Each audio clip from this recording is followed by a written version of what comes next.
നേർവേദി പ്രഭാഷണ പരമ്പരയിലേക്ക് ഏവർക്കും സ്വാഗതം. സുവിശേഷകൻ കുഞ്ഞുമോൻ തോട്ടപ്പള്ളി ഇപ്പോൾ നിങ്ങളുമായി ദൈവവചനം പങ്കുവെക്കുന്നു. ശ്രദ്ധിച്ചാലും.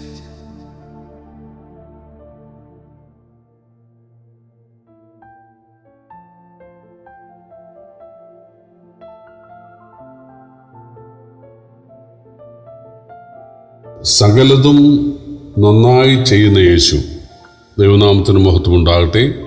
മർക്കോസിൻ്റെ സുവിശേഷം 7-ാം അധ്യായത്തിൻ്റെ 31 മുതൽ 37 വരെ ഞാൻ വായിക്കുന്നത് ശ്രദ്ധിച്ചാൽ, അവൻ വീണ്ടും സോരിൻ്റെ അതിർവിട്ട് സീദോൻ വഴിയായി ദക്കപ്പൊലി ദേശത്തിൻ്റെ നടുവിൽ കൂടി ഗലീല കടപ്പുറത്ത് വന്നു. അവിടെ അവർ വിക്കനായ ഒരു ചെകിടനെ അവൻ്റെ അടുക്കൽ കൊണ്ടുവന്നു. അവൻ്റെ മേൽ കൈവയ്ക്കണം എന്ന് അപേക്ഷിച്ചു. അവനവനെ പുരുഷാരത്തിൽ നിന്ന് വേറിട്ട് കൂട്ടിക്കൊണ്ടുപോയി അവൻ്റെ ചെവിയിൽ വിരലിട്ട് തുപ്പി അവൻ്റെ നാവിനെ തൊട്ടു. സ്വർഗത്തേക്ക് നോക്കി നെടുവീർപ്പിട്ടിട്ട് അവനോട് തുറന്നു വരിക എന്നർത്ഥമുള്ള എഫദ എന്ന് പറഞ്ഞു. ഉടനെ അവൻ്റെ ചെവി തുറന്നു, നാവിൻ്റെ കെട്ടും അഴിഞ്ഞിട്ട് അവൻ ശരിയായി സംസാരിച്ചു. ഇതാരോടും പറയരുത് എന്ന് അവരോട് കൽപ്പിച്ചുവെങ്കിലും അവൻ എത്ര കൽപ്പിച്ചുവോ അത്രയും അവർ പ്രസിദ്ധമാക്കി.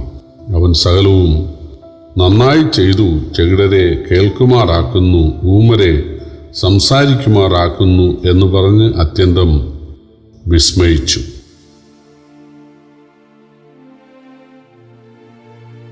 നമ്മുടെ കർത്താവായ യേശുക്രിസ്തു സോരിൻ്റെ അതിർവിട്ട് സീദോൻ കഴിഞ്ഞ് ദക്കപ്പൊലി നാട്ടിലൂടെ ഗലീല കടൽപ്പുറത്ത് വന്നു. ഈ ഭൂമിശാസ്ത്രമൊക്കെ ഇന്നുമുള്ളതാണ്. ഈ ബൈബിൾ ഒരു കെട്ടുകഥയോ ഒരു സാങ്കല്പിക കഥയോ അല്ല. ഇത് ഭൂമിശാസ്ത്രത്തോട് 100% നിരക്കുന്ന ഒരു പുസ്തകമാണ്. 2000 വർഷങ്ങൾക്ക് മുമ്പാണ് ഇത് എഴുതിയതെങ്കിലും വളരെ കൃത്യമായി, അതായത് സ്ഥലവും സമയവും ഒക്കെ രേഖപ്പെടുത്തിയിട്ടുള്ള ഒരു പുസ്തകമാണ് ബൈബിൾ. അതുകൊണ്ട് തീർച്ചയായിട്ടും നമുക്കതിനെ വിശ്വസിക്കാം.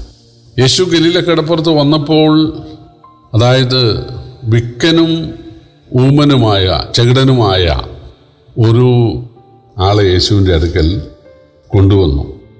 യേശുവിനോട് പറഞ്ഞു അവൻ്റെ മേൽ കൈവയ്ക്കണം. അവനവരെ പുരുഷാരത്തിൽ നിന്ന് മാറ്റിക്കൊണ്ടുപോയിട്ട് അവൻ്റെ ചെവിയിൽ വിരലിട്ട് തുപ്പി അവൻ്റെ നാവിനെ തൊട്ടു. സ്വർഗത്തേക്ക് നോക്കി നെടുവീർപ്പിട്ട് അവനോട് തുറന്നു വരിക എന്നർത്ഥമുള്ള എഫദ എന്ന് പറഞ്ഞു. ഉടനെ അവൻ്റെ ചെവി തുറന്നു, നാവിൻ്റെ കെട്ടഴിഞ്ഞിട്ട് അവൻ ശരിയായി സംസാരിച്ചു. ഇത് കണ്ട ആളുകൾ പറഞ്ഞത് അവൻ സകലതും നന്നായി ചെയ്യുന്നുവെന്നാണ്. പ്രിയപ്പെട്ടവരെ, സകലതും നന്നായി ചെയ്യാൻ കഴിവുള്ളത് ആർക്കാണ്?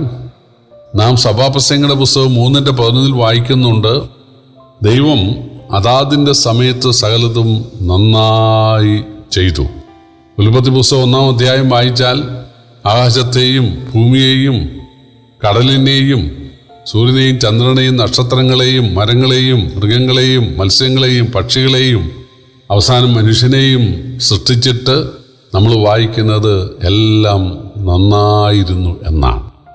അപ്പം ദൈവം വളരെ ബുദ്ധിയോടെ ആണ്, തൻ്റെ സർവശക്തി ഉപയോഗിച്ചാണ്, സർവജ്ഞാനം ഉപയോഗിച്ചാണ് ഈ പ്രപഞ്ച സൃഷ്ടികർമ്മം നിർവഹിച്ചത്.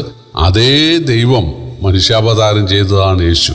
യേശുവാണ് സൂര്യനെയും ചന്ദ്രനെയും നക്ഷത്രങ്ങളെയും മരങ്ങളെയും മൃഗങ്ങളെയും മത്സ്യങ്ങളെയും മനുഷ്യനെയും ഒക്കെ സൃഷ്ടിച്ചതെന്ന് പറയുമ്പോൾ ചിലർ ചോദിക്കുന്നത്, യേശു ഉണ്ടായിട്ട് 2000 വർഷമല്ലേ ആയുള്ളൂ, യേശു മറിയയുടെ മകനല്ലേ എന്നൊക്കെയാണ്. എന്നാൽ വേദപുസ്തകം പഠിക്കുന്ന ആളുകൾക്കറിയാം, സ്വർഗത്തിലുള്ളതും ഭൂമിയിലുള്ളതും ദൃശ്യമായതും അദൃശ്യമായതും സിംഹാസനങ്ങളാകട്ടെ, കർത്തൃത്വങ്ങളാകട്ടെ, വാഴ്ചകളാകട്ടെ, അധികാരങ്ങളാകട്ടെ, സകലതും അവൻ മുഖാന്തരമാണ് ഉണ്ടായതെന്ന് കൊലോസ്യ ലേഖനം 1:15 അതുപോലെ യോഹന്നാൻ സുവിശേഷം 1:1 വായിക്കുന്ന, ആദിയിൽ വചനമുണ്ടായിരുന്നു, വചനം ദൈവത്തോടു കൂടെയായിരുന്നു. വചനമെന്നല്ല തർജ്ജമ ചെയ്യേണ്ടത്, വചനമായവൻ എന്നാണ്.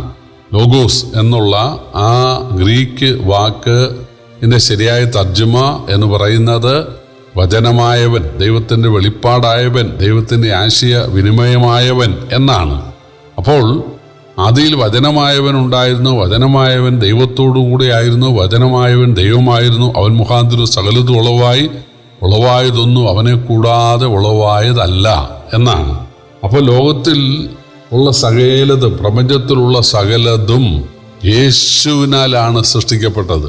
ഇനി മനുഷ്യൻ സൃഷ്ടിക്കപ്പെട്ടത് യേശുവിനാലാണ്. കാരണം റോമാലേഖനം 5:14 വായിക്കുന്നത്, വരുവാനുള്ളവൻ്റെ പ്രതിരൂപമായ ആദാം. ദൈവം തൻ്റെ സ്വരൂപത്തിൽ മനുഷ്യനെ സൃഷ്ടിച്ചു എന്ന് ഉൽപ്പത്തി പുസ്തകത്തിൽ. പക്ഷെ റോമാലേഖനം പറയുന്നത് അത് വരുവാനുള്ളവൻ്റെ പ്രതിരൂപമായിരുന്നു എന്നാണ്. വരുവാനുള്ളത് യേശു ആയിരുന്നല്ലോ. അപ്പം യേശു ഭൂമിയിൽ വരുമ്പോൾ ഏത് ഷേപ്പായിരിക്കുമോ ആ ഷേപ്പിലാണ് മനുഷ്യനെ, ആദാമിനെ സൃഷ്ടിച്ചത് എന്നാണ് വേദപുസ്തകം പറയുന്നത്. മനുഷ്യനെ സൃഷ്ടിച്ച യേശുവാണ്. മനുഷ്യനെ സൃഷ്ടിച്ചത് യേശുവാണെന്നുള്ളതിന് ഒരു ന്യായം കൂടെ ഞാൻ പറയാം. സഭാപ്രസംഗയുടെ പുസ്തകത്തിൽ വായിക്കുന്നത്, പൊടി പണ്ടായിരുന്ന പോലെ ഭൂമിയിലേക്ക് തിരികെ ചേരും. മനുഷ്യൻ മരിക്കുമ്പോൾ പൊടിയിൽ നിന്നെടുത്ത ഈ മനുഷ്യൻ വെള്ളത്തിലായാലും അല്ലെങ്കിൽ ദഹിപ്പിക്കപ്പെട്ടാലും പക്ഷി കൊത്തി തിന്നാലും പുഴുവരിച്ചാലും ഈ ഭൂഗോളത്തിലേക്ക് അതിൻ്റെ അവശിഷ്ടങ്ങൾ മാറുകയാണ്. എന്നാൽ ആത്മാവിന് നൽകിയ ദൈവത്തിനടുത്തേക്ക് പോകും. മനുഷ്യനെന്ന് പറയുന്ന ആത്മാവാണ്.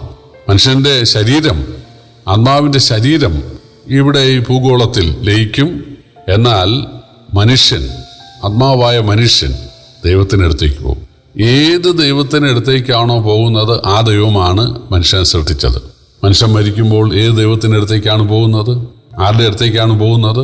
കുരിശിലെ കള്ളനോട് യേശു പറഞ്ഞു, ഇന്ന് നീ എന്നോടുകൂടെ പർദീസയിലിരിക്കും. നിന്റെ ശവം ഇവിടെ ഈ കുരിശിൽ തൂങ്ങിക്കിടക്കും. പക്ഷേ നീ, ആത്മാവായ നീ, അല്ലെങ്കിൽ നിന്റെ ആത്മാവ് എൻ്റെ അടുത്തേക്ക് പർദീസയിലേക്ക് വരും. സ്തെഫാനോസ് കല്ലേറ് കൊണ്ട് കൊല്ലപ്പെടുമ്പോൾ പറഞ്ഞു, കർത്താവായ യേശുവേ, എൻ്റെ ആത്മാവിനെ കൈക്കൊള്ളണമേ. മനുഷ്യൻ്റെ ആത്മാവ് എങ്ങോട്ട് പോകുന്നു? യേശുവിൻ്റെ അടുത്തേക്ക്. പൗലോസ് മരിക്കാൻ നേരത്ത് പറഞ്ഞു, വിട്ടുപിരിഞ്ഞാൽ ഞാൻ ക്രിസ്തുവിനോട് കൂടെ.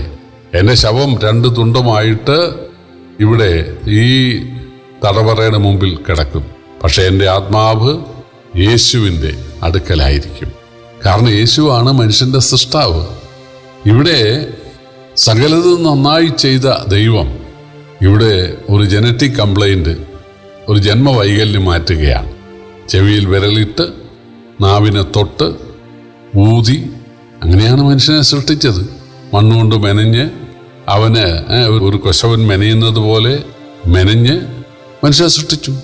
ആ സൃഷ്ടി വൈകല്യം യേശു അങ്ങനെ തന്നെ മാറ്റുകയാണ്. ആ ഊമൻ നന്നായി കേട്ടു, നന്നായി സംസാരിച്ചു. അപ്പം കേൾവിക്കാര് പറയുകയാണ്, അവൻ സകലതും നന്നായി ചെയ്തു. പ്രിയപ്പെട്ടവരെ, സകലതും നന്നായി ചെയ്ത ദൈവമാണ് നമ്മുടെ കർത്താവ്. നമ്മുടെ ജീവിതത്തിൽ യേശുവിനെ രക്ഷകനായി സ്വീകരിച്ചാൽ തീർച്ചയായിട്ടും ജന്മസാഫല്യം അടയാൻ കഴിയും. നമ്മളെക്കൊണ്ട് ദൈവം ഉദ്ദേശിക്കുന്ന മുഴുവൻ കാര്യങ്ങളും നന്നായി യേശു ചെയ്യും.